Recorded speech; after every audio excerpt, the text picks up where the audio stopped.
So I believe we are now being recorded. Okay. So this is our last video teleconference as well for BIOL 104 YC. Um, and in this video teleconference, I'm going to have a lecture or a discussion about population genetics. The problem set of which I believe you've already started reading, no? There are actually fewer problems in that problem set, but there are more explanations on the theorem of Hardy-Weinberg. And in this lecture, we are going to touch on that particular theorem as well as the other concepts with population genetics. Okay, so is my presentation still visible? Yes, sir. Okay, Yes. so all right. So I'm always asking that because were times, diba, before when I go to presentation mode, mawala without any notice. So anyway, that's good. Let's continue. So for our calendar, we are now on our last week of April. This is our 13th video teleconference, which is again an additional one for our subject. I know I talked about a possible video teleconference on gene sequencing last time. So unfortunately, I don't think we'll be able to have a video teleconference for that anymore, no, because this is our last one. And the reason for that is next week is actually an exam week already based on the calendar, no? But the registrar still hasn't messaged us with regards to our schedules. So I think it's safe to say that we really should not be doing video teleconference na next week. So the coverage for the exam for genetics will be from the one from the semifinals, no, the one that was not covered from the semifinals, um, up to this topic that we are discussing right now, which is population genetics. Okay, so that's the coverage. So final exam will be multiple choice with one answer per choice. Okay, so let me go back to my presentation. Okay, so let's talk about population genetics. Okay, so I hope you've already started reading also, no, because we are in the middle of the week for this particular topic. Okay, so here's a statement, the smallest unit, no, not a statement, but a phrase, the smallest unit of evolution. Okay, do individual organisms evolve? Can anyone answer?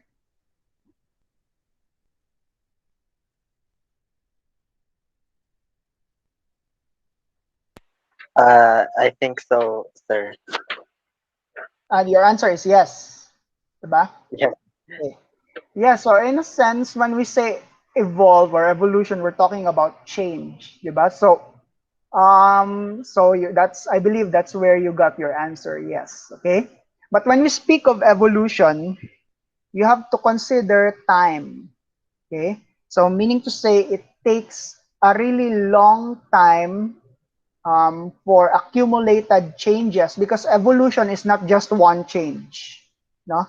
Let's say in your lifetime you started from being a scrawny individual to someone who has well-built muscles kay permi kag push up, no, permi kag adto sa gym, so you were able to build your body. So katong mga classmate nimo sa high school, when they see you now, oh, you have evolved. Okay, that's not the evolution that we are talking about here. That's not the change that we're talking about. Okay, so um, the evolution that we're talking about here is an accumulation of genetic. Okay, take note, genetic in the genes. Kasi when you do push up, it's not engraved in your genes that your muscles are now going to be a lot more defined, not because you did exercise. So evolution, in a sense, that it's an accumulated genetic change.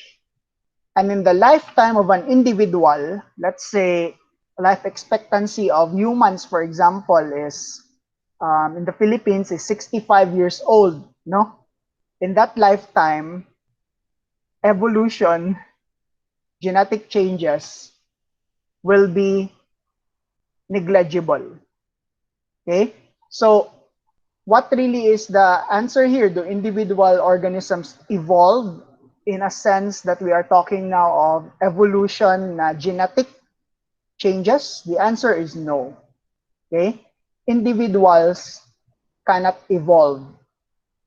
No. So take note, the word evolution or evolve that we're talking about here is not the ordinary change. We're talking about genetic changes, accumulated changes. Okay. So the answer is no, because the lifespan of an individual, you look at the picture here in the background, these are crabs. I mean, what's the lifespan of a crab? Maybe a month or 2 months. I'm not familiar. But in that particular lifespan, the individual crab, of course, cannot evolve. Okay, that's too short. So there needs to be a bigger unit that will have a longer lifespan, significantly longer lifespan, in order for evolution to happen in that unit. And what is that unit? The population, sir. Okay, that is the population of individuals, di ba? So an individual will come and go in a matter of years, but the population will stay for thousands or even millions of years, di ba? So that's why it's only possible in the evolution for in the population for evolution to happen. Okay. So it's stated here natural selection. So this is the act of the survival of the fittest, the one that adapts to the environment survives. Natural selection can select individuals, but only populations can evolve. Now, so when the individual reproduces, whatever changes in the genes of the individual will be passed to the offspring, and then the offspring will be able to pass that to the next offspring, no? And so that's populations evolving, not individuals. Okay. And of course, this is impossible if it were not of genetic variation. So there needs to be genetic variation in order for evolution of the population to happen. Okay. So here's an example. No? So these are peppered moths. So this example is during the Industrial Revolution, no? Particularly in United Kingdom or in England. So there was an observation before that. Before the Industrial Revolution, both the dark and the light colored peppered moths are very rampant, no, in the city. Okay, in London, for example. However, after the Industrial Revolution happened, one of these got almost, um, shall we say, extinct, no? And that's the white-collared peppered moth. Halos dili na siya makitaan, or wala na kay makitaan nga individual nga ang color niya kani whitish. Okay. And what do you think is the reason for that? Unsa kay nahitabo sa Industrial Revolution?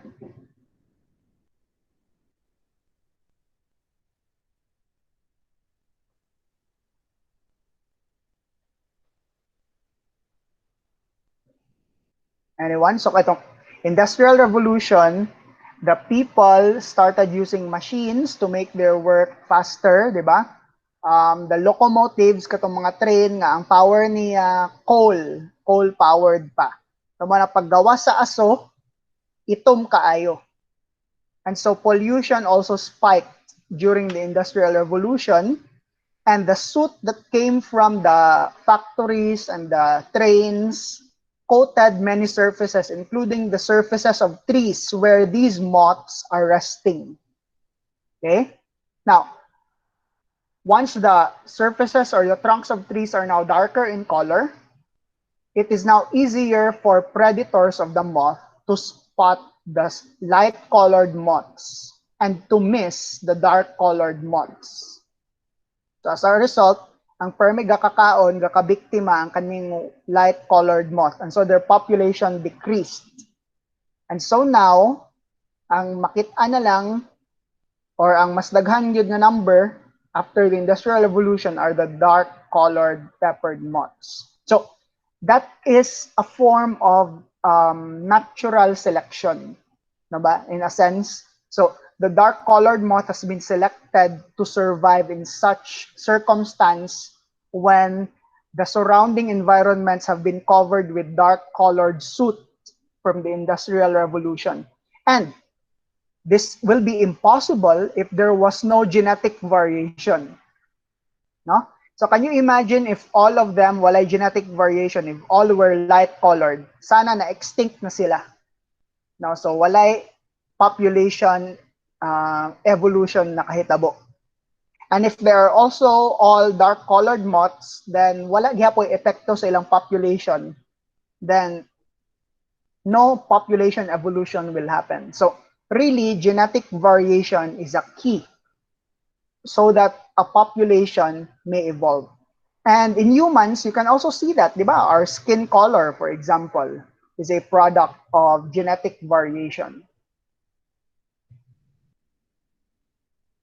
So here is a more vivid illustration for that, but these are different types of insects.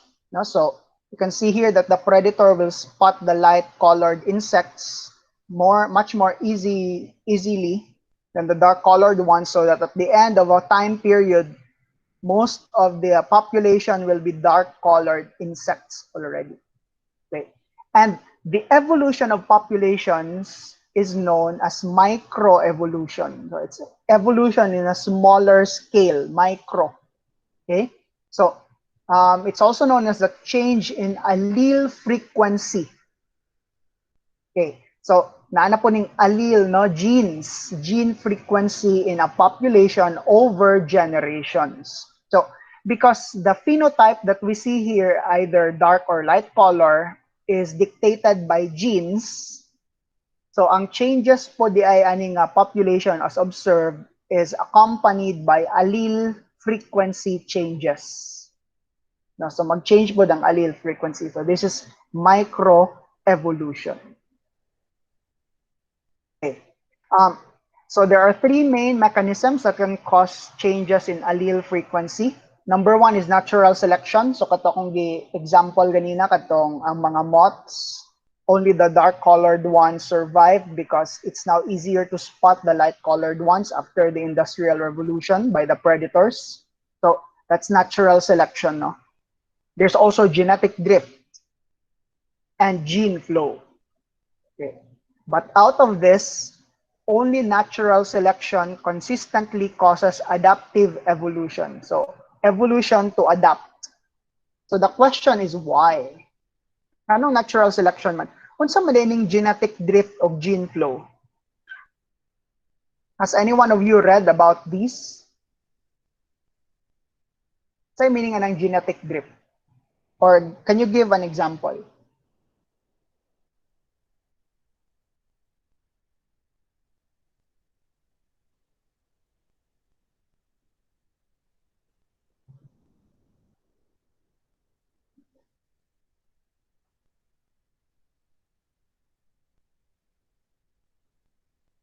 Wala. Maybe I caught you by surprise by asking this question. But genetic drift is, for example, no, a population of organisms or a community lives by a volcano, near a volcano. Okay? And then unexpectedly, after being dormant for hundreds of years, no, daghan na kayo mga nanay rainforest beside the volcano erupted.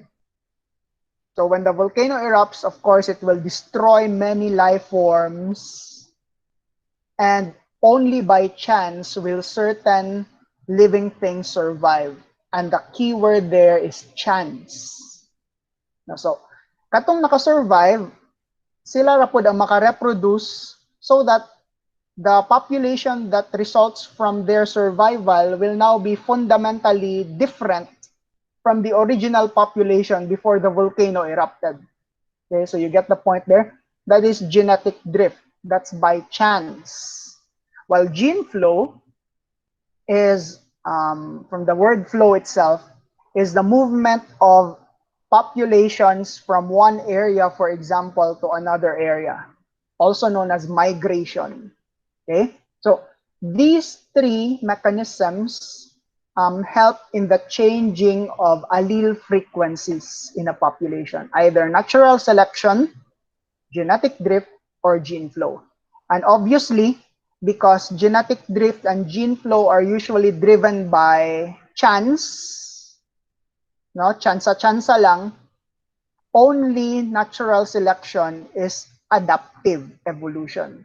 Kay kaning natural selection, for example, no, kani, balik ta dire. Dili man chance lang nga ang black colored pepper moth ang nakasurvive. Kanya nangawala ang white. Di man ni by chance. This is because they are really designed to survive in a darker environment. Okay, so dili siya by chance. So that's the answer to the question here. So here's another illustration of genetic drift or gene flow. Now you have the alleles or the organisms present in this bottle, different colors. And then you just get some of them, 5 pieces of the colored balls here. And by chance, you have 4 blue and 1 white. Sorry, 5 blue and 1 white. So, kung sa may nahitabo ay mga organisms na yellow o color, wala na. So for example, kung volcanic eruption ni nga extinct na tong yellow o color, ang nakasurvive na lang daghan blue, dayon gamay ra white colored organisms. So this is either genetic drift or gene flow by chance. Okay, so any questions so far or insights?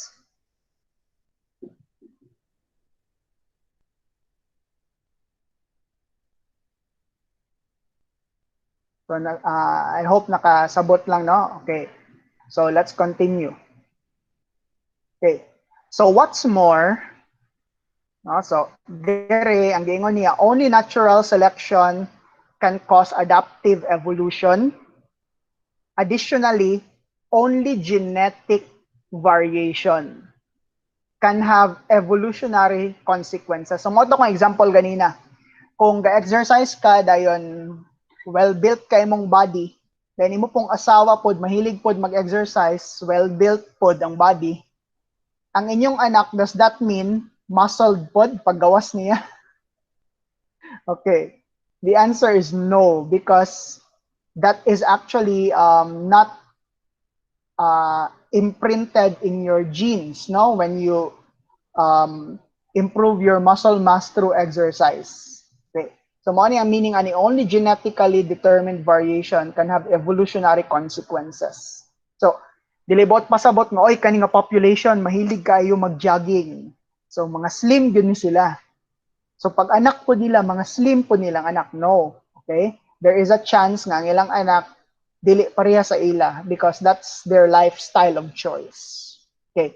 So here's an example. These are actually the same species of moth, but because the one here on the left, ang larva niya feeds on flowers, also developed a look that looks like the flower here of this particular plant.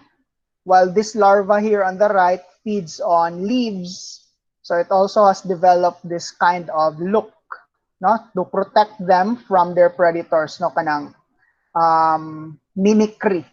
No, they look like the environment where they live on. Okay, so these are actually the same species, so that kung imo ni silang ipa-interbreed or ipa-interbreed nimo ning murag flower looking caterpillar with another, dayon ang ilang anak ibalhin nimo sana ay mga twigs, it's still possible for their offspring to look like this caterpillar, the one on the right, no? So because these are actually not genetically acquired, these are physical lifestyle acquired characteristics, not by genes. Okay, so any questions or concerns? So ang environment, it will definitely dictate your phenotype.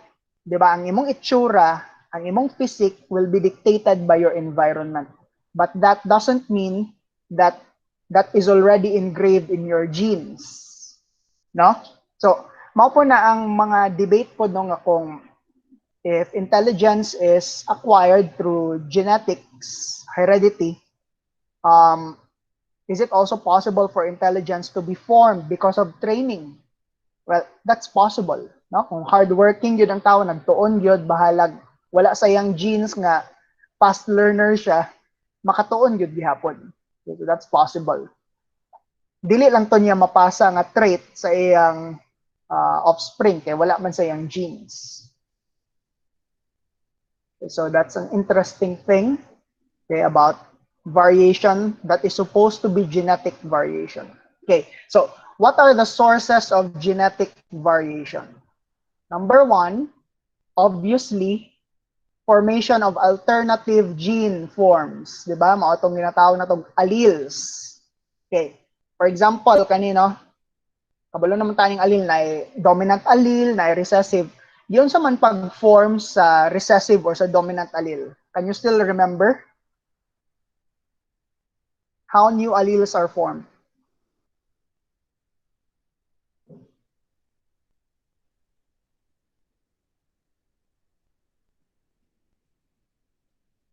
Anyone?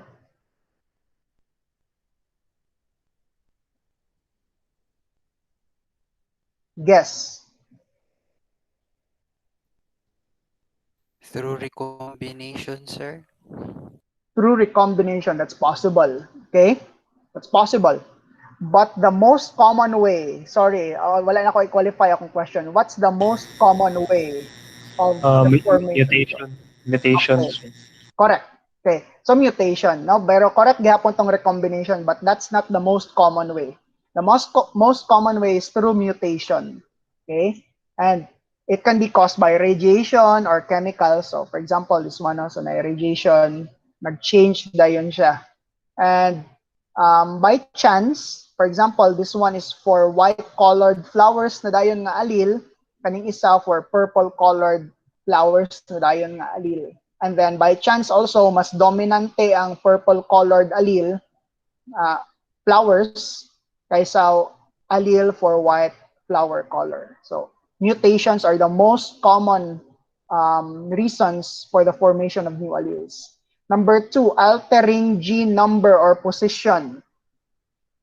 Okay? So, kato atong ginatawag nga deletion so kaning sa chromosome na mga deletion of segments or na duplication of segments or na translocation, nagbaylo ang duha ka parts no from homologous chromosomes or even non-homologous chromosomes. So sometimes this can cause diseases, katong mga genetic diseases or syndromes.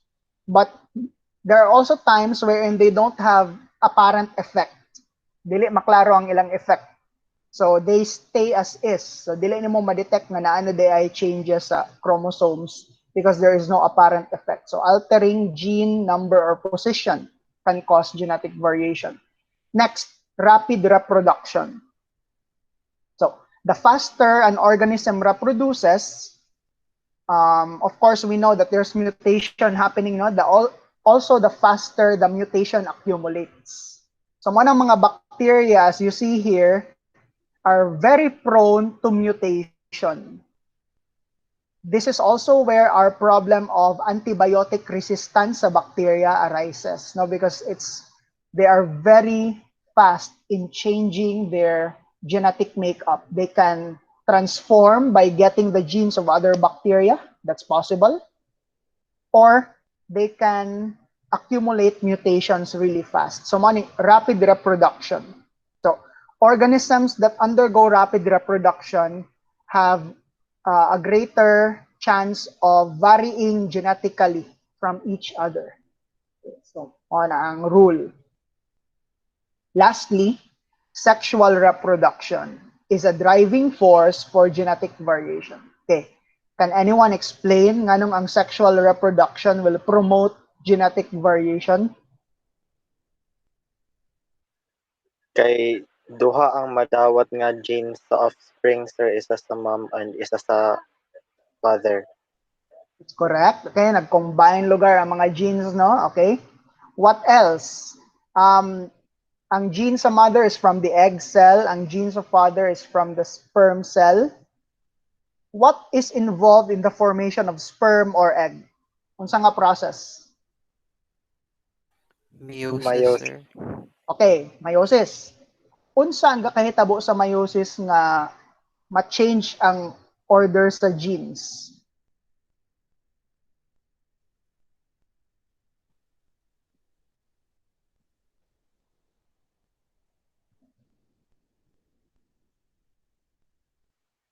Independent assortment, sir. There's in, yes, but that's More on also true for segregation, sir. mitosis. Segregation, dili kayo, kulang pa.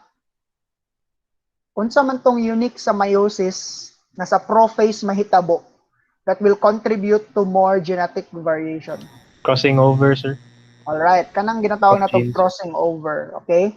Itong mag-bilo bitaw ang part sa homologous chromosomes. So, iyang i-recombine ang mga genes. Okay? And if that happens, it's really impossible, no, for example, si father o mother, nanganak sila, nag-expect sila nga, if girl ang anak, murag mother tanawon, or mini version sa mama, or kung lalaki ang anak, mini version sa papa, but no, no, there's even a statement na if two couples uh, have a baby, um, the chances that the different chances that their baby can actually have is more in number than the total number of humans that have ever lived the earth. Okay. Anak kadaghan ang possibility sa ilang sa phenotype or genotype sa ilang anak. So, that's why kanang mga doppelganger ba na ang term na nga parihan ni mugnaong or ana parihan ni mannerism, it's really surprising, no, because given the crossing over that happens during sexual reproduction and yung mga independent assortment that you mentioned, um, it's really almost impossible to duplicate someone through sexual reproduction. Okay, so mao ni sila, these are the four main sources of genetic variation in organisms. Okay, so and then there is this Hardy-Weinberg equation which can be used to test whether a population is evolving. So this is where your problem sets come in. No, kaning Hardy-Weinberg equation. So here's a statement: genetic variation is required for a population to evolve, but is not a guarantee nga mag-evolve gyud dayon ang population. So how will you know that the population is evolving? You use Hardy-Weinberg equation. Okay, so that's the answer. Eh, dili man guarantee nga, oy, varied na variation, therefore evolution will happen. Okay. So, there are several factors that can cause evolution or microevolution to happen in the population. So, later we'll see these factors. Okay, so, how do we define a population? So, of course, in biology, we know that it's of the same species, no, can interbreed. There's also an element of localization, no, localized group. Okay, they mingle with each other, but sometimes they can overlap, as shown here. No, populations can also overlap. They are not always geographically isolated. They can be temporally isolated, or they can be mixing with each other, but they just really don't jibe together. Okay, those are populations. Okay, so in a population, there is what we call a gene pool. No? So can you imagine, instead of looking at individuals, you look at alleles. No, kani, for example, kani, we have a population of flowers. There's variation between the flowers. Na white flower color, red, na pink. But you look beyond that one, you look at the genotypes, you look at the genes, look at the alleles. This is what we call a gene pool. Okay? The locus is fixed for all the individuals in a population for the same allele. Ano sa may meaning ani nga term? Kaning second statement. Anyone?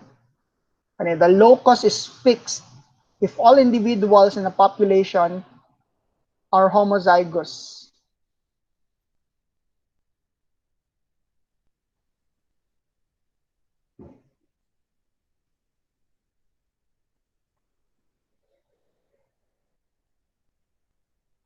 Is this true for the illustration that we have here on the right?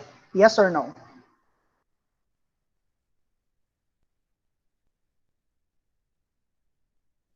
Aning a description. Locus is fixed if all individuals are homozygous in the population for the same allele.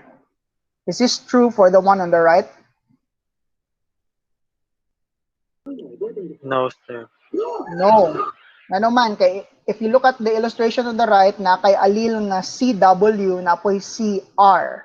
So meaning to say there are individuals that are not homozygous, no, for that particular locus. Kasi pasabot aning locus. You look at the chromosomes again. Now, so these alleles that are illustrated here are on the same locus, meaning to say they are on the same homologous chromosome. They are on homologous chromosome pairs, and they are equivalents of each other. Only that the other allele codes for red and the other allele codes for white flower color. Okay, so that's the meaning of they are in the locus, fixed locus. Okay, if there are two or more alleles, so diploid individuals may either be homozygous or heterozygous as shown here. So homozygous if red colored or white colored, heterozygous if pink colored in this case. So we have the gene pool. Okay, so the gene pool is the raw ingredient for microevolution to happen.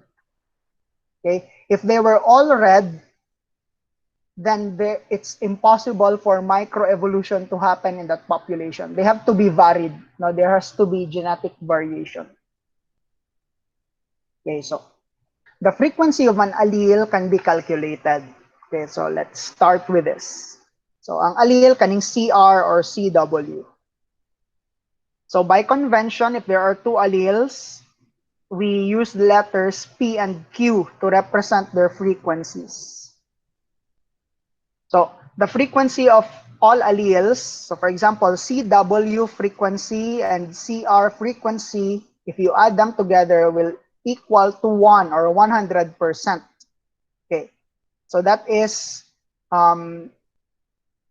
P plus Q equals 1, okay, shown in this equation. Okay, so let's have an example. 320 red flower colors. So let's have a theoretical population, 160 with pink flower colors and 20 with white flower colors. So calculate the number of copies for each allele. Sige ko na be? How many alleles for red flower colors are there? If this is our theoretical population. You compute.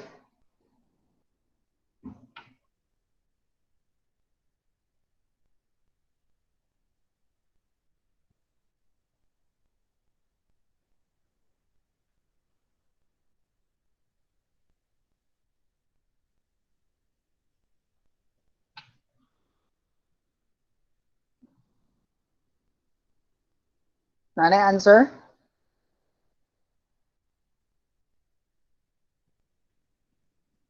Okay, do you know how to compute for this or no? I think you know already.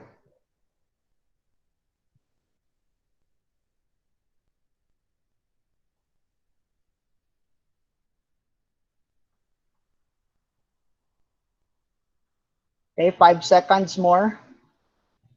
5, 4, 3, 2, 1. Time's up. Pila ka allele for red colors? Na answer? Wala.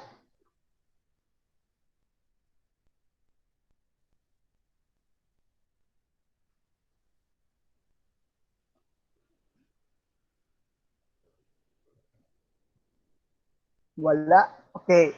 Ano lang na pagtanaw, 'di ba? This is our theoretical population. 320 red, 160 pink, 20 white. We know the genotypes.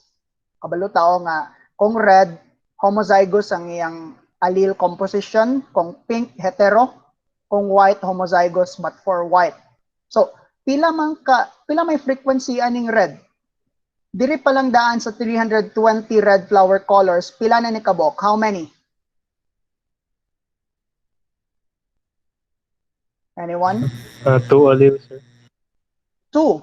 Then there are 320 individuals with red flower colors. So, pila man itanan?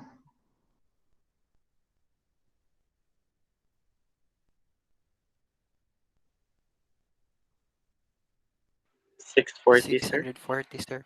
Correct. Correct. No? So, you need to consider no na per individual na red flower colored, duha na siya ka CR na allele. And then there are 320 of them individuals. So, 2 times 320, that's 640. Pero, if you look at our pink colored flowers, there are 160 of them. There's also a CR there. So, kulang pa. So, we have a 640 here plus, Plus 160, sir. okay, kay dire tig-isa ang 160 og isa ka CR, no? So 320 times 2, that's 640 plus 160. So you should have 800, no, ang imong frequency sa allele for red colored flowers. Okay, so there's the answer. So can you compute for the white? How many white alleles are there in this theoretical population?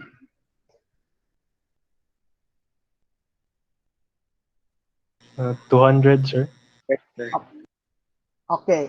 That's because you have 20 no nga homozygous times 2. Kay homozygous man siya plus 160. Dire sa heterozygous, that's 200. Okay? And if we really get the frequency in terms of percent or decimal, that's going to be 800 divided by the total number of alleles. Diba? 800 plus 200 ang total number of alleles. Nga naman, because we have 320 here times 2, that's 640, plus 160, plus another 160, plus 20 times 2 plus 40 lugard. All in all, that's going to be 1,000. So the frequency of your CR, red color allele, is 0.8 or 80%. Now, and that can be represented as our P. And the other one, to compute for the frequency of the other one, you can simply get the idea that P plus Q is 1. So, pwede nga 1 minus 0.8 can be the frequency of Q. Or you can do it the long way, nga mag-compute gyapon ka og parehaan katong 200 divided by 1,000, which is still 0.2. Okay, so this is how we calculate for the frequency of each allele in a population. Okay, so questions?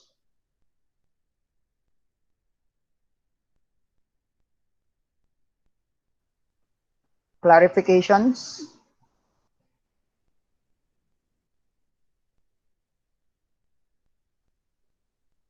Okay, none? Yes, so let's continue. So the Hardy-Weinberg equation describes the genetic makeup we expect of a population that is not evolving at a particular locus. So remember, I might have said the opposite thing a while ago. Remember, if ang Hardy-Weinberg equation is fulfilled,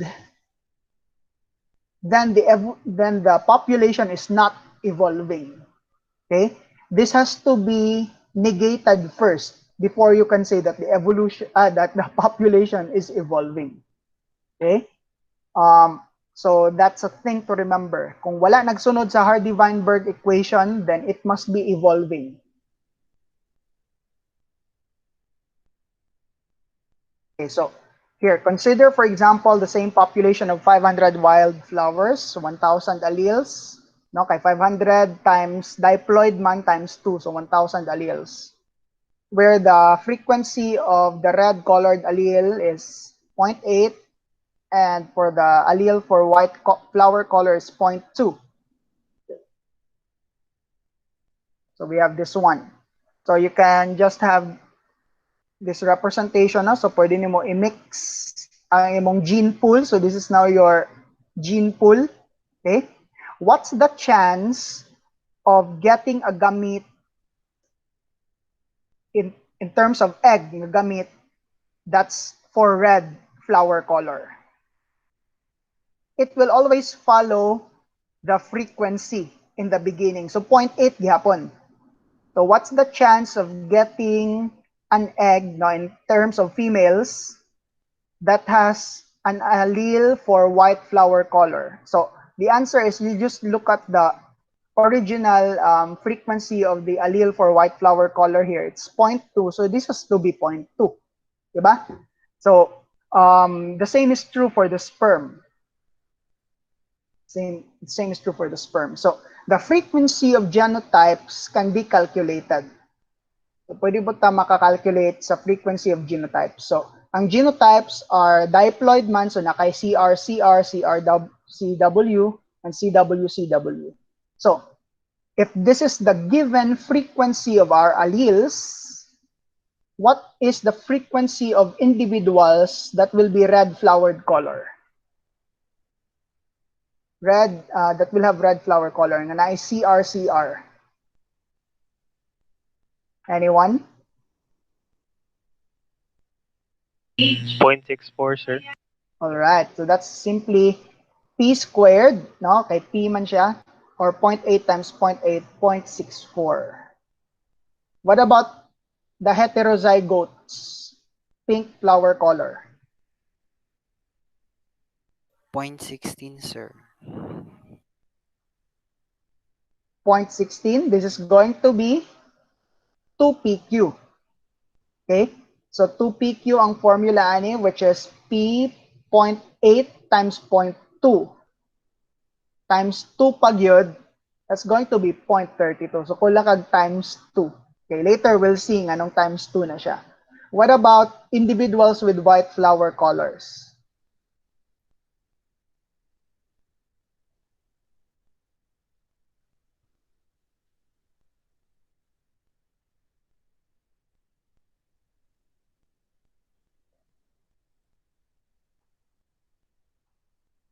Anyone?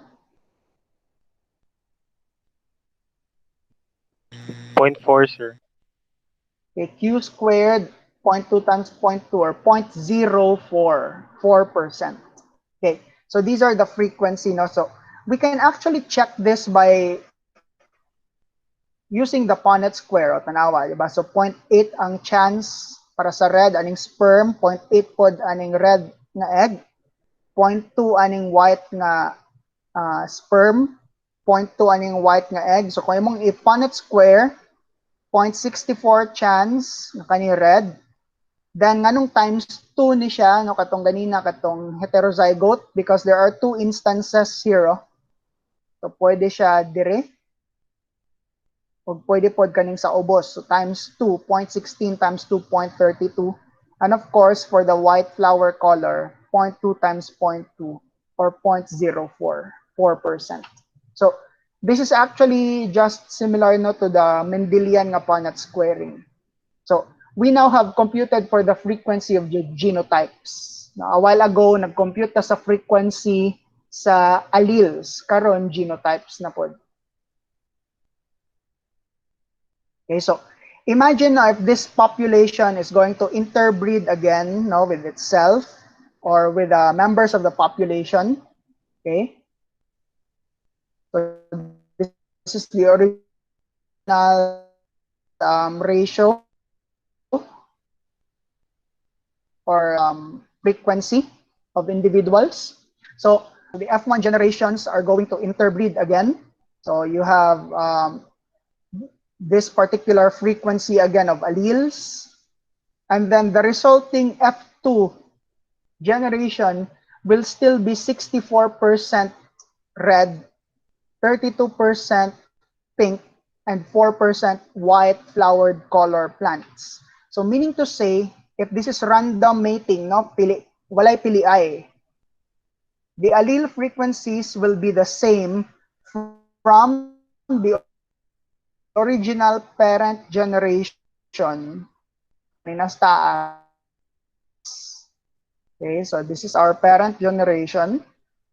And then compared to the one at the bottom, the F2 generation, it will be the same. So ang question, is there evolution in the population here or none? None, sir. Nag-change ba ang frequency? None. Okay. This means to say that this population is in Hardy-Weinberg equilibrium. No, meaning to say, nagsunod siya sa Hardy-Weinberg equilibrium, there is no microevolution happening. Okay, so this is the Hardy-Weinberg equation, guys. Kaning p squared plus 2pq plus q squared equals 1. If this is true, if this is followed, tanawa na 64, 0.64 plus 0.32 plus 0.4, is it 1? If they are equal, then the Hardy-Weinberg equation is true. Therefore, there is no evolution happening. Our population is in equilibrium. So, what are the conditions para equilibrium imong population? Number 1, there has to be no mutations happening in the population. No. Number 2, there should be random mating. Number 3, there should be no natural selection. Number 4, the population should be extremely large in size and there should be no migration in and out of the population. Now, in reality, this is almost impossible to come by all of these. Why? Number 1, no mutation. We already know that the ultraviolet rays of the sun itself can cause mutations, di ba? So, impossible gyud nga nakay population nga no mutations or naagi mutation. Random mating. Is it random mating? In the case of humans, di ba? Mamili man gyud og mate. For example, ang babae, mamili siya og kanang tag-as. Okay, individual. So, loe itong mga putot, mawala ang ilang gene sa population kay ginaselect man sila against. Okay, so dili random ang mating, di ba? No natural selection, which is also not true because the environment is always pressuring the individuals, the population, for the better survival of the population. This can be true, no? Extreme large population for many population. No gene flow is also impossible. Just look at Filipinos infiltrating other parts of the world. There is gene flow happening. So, if these are all true, then there is no evolution happening. The Hardy-Weinberg equilibrium is true. But in reality, these can hardly all be present. So meaning to say, in reality, the Hardy-Weinberg equilibrium is constantly getting out of balance. And therefore, microevolution is constantly happening in the populations. Okay? So, however, it's important to take note, natural populations can evolve at some loci while being in Hardy-Weinberg equilibrium and other loci. So kung tanaw nimo ang flower color nga locus, murag nag-evolve ang plants. Okay? But in another locus pala, they are not evolving. Okay, so pwede siya ana tanawon. We are evolving in terms of height, but in terms of intelligence, we are not evolving. So pwede nimo tanawon ana ang population. So here's last slide man siguro niyo. So here's an example now of an obvious evolution of population. So for example, only 5 plants survive from this gene pool, this original population where the frequency of CR is 0.7 and CW is 0.3. Okay. So kaning nanga-highlight in yellow lang ang makasurvive. Okay.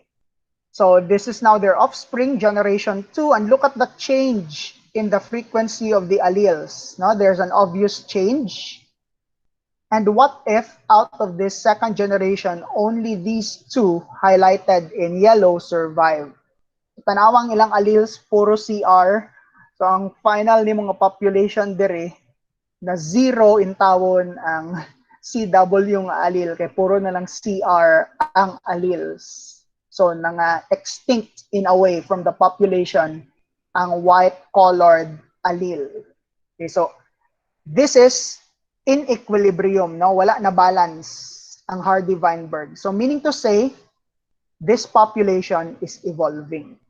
Okay, so, Last but not the least, we also have what we call as the heterozygote advantage, meaning to say, in many cases, heterozygote individuals have a certain advantage over the homozygous ones. No? So for example, kana mga true breeding ang mga iro or mga iring, usually they are homozygous, true breeding man ang term, di ba? And usually mo na sila ang dali ra ang mga arte, dali ra masakit or kinahanglan nga i-vaccine permi. Kana dayong mga gitawag na to nga mga Bisaya nga mga iro or mga sa may term anang non-purebred, meaning to say they are heterozygotes. They are the hardy, no, mga kusog og immune system, shall we say, nga mga animals. And you can just leave them there in the streets and they can survive. No? Natin ginatawag na heterozygote advantage. A good example is the situation of a heterozygote sickle cell patient. Di ba kani siya nga sickle cell anemia is from a mutation of a gene, no, in a certain chromosome. If both chromosomes are mutated and na kay sickle cell anemia, patay ka. Homozygous sickle cell, patay. Okay?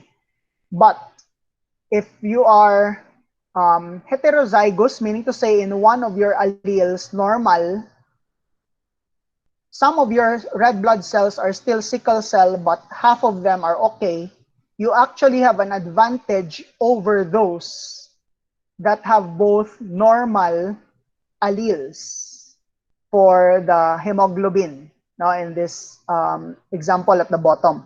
Unsa man nga advantage? This is observed in Africa where the cases of malaria is really rampant. They found out that people that are heterozygote with sickle cell anemia are actually quite resistant to malaria as compared to those who are homozygous normal. So, may heterozygote advantage. Okay, so this is also the reason why the alleles for sickle cell anemia dili gid siya mawala. Kaya naaman siya advantage if it occurs with a normal allele. So it can never be exterminated because it somehow has an advantage at certain combinations with another allele. So in Africa, sickle cell anemia alleles are still very much rampant, as you see here. Okay, so I'm done with my lecture on population genetics. So reminders, your PS10 problem set 10 submission has been moved, no, instead of May 1 because May 1 is a holiday. I moved it to the Wednesday of next week, which is May 5. So pwede pa sa May 5 niyo ipasa. Okay, are there any questions, concerns?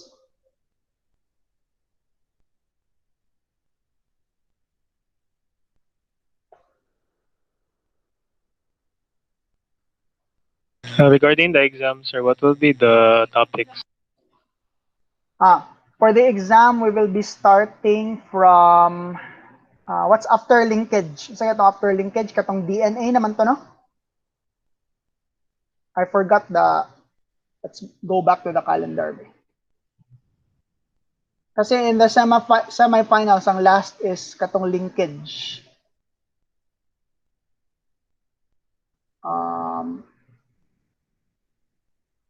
I believe after linkage is DNA. Okay, katong central dogma. So, ang coverage will be central dogma until population genetics.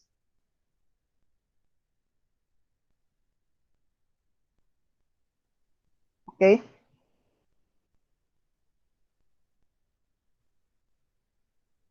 Okay, any other concerns?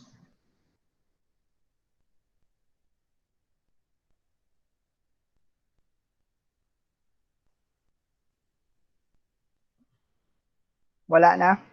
Okay, so if there are none, time check 10:11. So 1 minute nanobra tong time. So guys, thank you very much for joining. No? This is our last video teleconference for BIOL 104.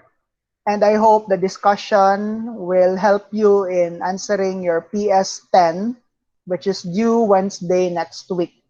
Okay? So exams will just be announced. Okay, wala pa gihapon schedule ang registrar no with regards to our exams. So again, thank you very much for joining. You can always communicate to me through eLearn or through messenger or email. So thank you and have a productive day ahead. You are now dismissed. Thank you, guys, sir. All right, Okay, welcome. sir.